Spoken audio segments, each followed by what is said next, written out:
ప్రభువైన యేసుక్రీస్తు నామములో మీ అందరికీ శుభం తెలియజేస్తున్నానండి. బాగున్నారా? క్షేమంగా ఉన్నారండి? నిన్నటి కాల సమయం అంతా కూడా దేవుడు కాచి కాపాడి మనల్ని సజీవ లెక్కలో ఉంచి ఈ దినమును కానుకగాను మనకి బహుమానంగా దేవుడు ఇచ్చినాడు కాబట్టి దేవుని నామానికి మహిమ కలుగును గాక. హల్లెలూయా.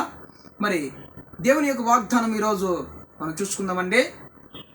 యెషయా గ్రంథంలో నుంచి 27వ అధ్యాయము 3వ వచనంలో, యెహోవా అను నేను దానికి కాపు చేయుచున్నాను, ప్రతి నిమిషమున నేను దానికి నీరు కట్టుచున్నాను, ఎవడు దాని మీదకి రాకుండానట్లు దివారాత్రము దానిని కాపాడుచున్నాను.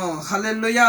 చూడండి, ఈరోజు వాగ్దానము ప్రతి నిమిషం కూడా దేవుడు మనకి నీరు కట్టుచున్నాడంట.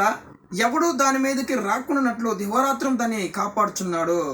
దేవుడు నీరు కట్టడం అంటే నీరు మనకి పారేటట్లు నీరుకు సాదృశ్యం దేవుని వాక్యం కదండి. దేవుని వాక్యం కాబట్టి ఆయన ప్రతి నిమిషం మనకి నీరు కట్టి దేవుని అనే వాక్యాన్ని బోధించి ఆ వాక్యం అనే నీరును మనకు కట్టి మనల్ని ఎవడూ దాని మీదకి రాకుండా దివారాత్రం దాన్ని కాపాడుచున్నాడు అని దేవుని లేఖనాలు చెలవుస్తున్నాయండి. అంతేకాకుండా 105వ కీర్తనలో కూడా చూడండి, 105వ కీర్తనలో దేవుని లేఖనాలు చక్కగా చదివిస్తున్నాయి. 105వ కీర్తనలో చూడండి, 15వ వచనంలో, ఆయన ఎవరినైనాను వానికి హింస చేయలేదు, ఆయన వాని కొరకు రాజులను గద్దించను. Praise the lord. చూడండి, ఆయన దివారాత్రులను మనం కాపాడుచున్నాడు అని చెప్పినాడు కదండి. మన మీదకి ఎవడూ రాకుండా ఆయనను అలాగనే ఎవరిని మనకి హాని చేయనీయకుండా మరి రాజులను మన కొరకు గద్దించినాడంటండి. ఆయన ఎవరినైనానో వారికి హింస చేయనీయలేదు, మనకి హింస చేయనీయకుండా రాజును కూడా గద్దించినట్లు దేవుని లేఖనం సెలవిస్తుందండి. అంతేకాకుండా 121వ కీర్తనలో చూడండి, ఎంత చక్కగా దేవుని వాక్యాలు సెలవిస్తున్నాయి లేఖనాలు. మరి 3వ వచనంలో, ఆయన నీ పాదము త్రొట్టిల్లనీయుడు, నిన్ను కాపువాడు కొనకడు. ఆయన నిన్ను కాపాడే దేవుడు, దివారాత్రము నిన్ను కాచి కాపాడుతున్నాడు కాబట్టి నీ మీదకి ఎవడు రాకుండా నిన్ను కాపాడుతున్నాడు. ఆయన నిన్ను కాపాడు వాడు కొనకడు. ఇశ్రాయేలును కాపాడు దేవుడు కొనకడు, నిద్రపోడు.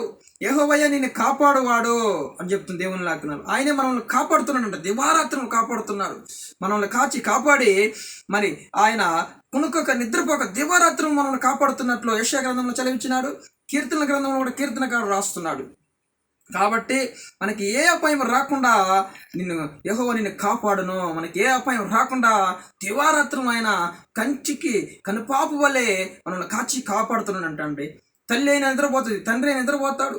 ఆయన దివారాత్రంలో నిద్రపోకుండా ఆయన కాచి కాపాడుతున్నాడు. ప్రతి నిమిషం కూడా మనల్ని కాపాడుతున్నాడు.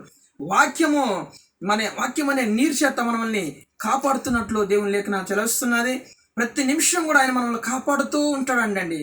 139 కీర్తనలో కూడా 5వ వచనంలో, ముందు వెనక ఆయన మనల్ని ఆవరించి కాపాడుతున్నట్లు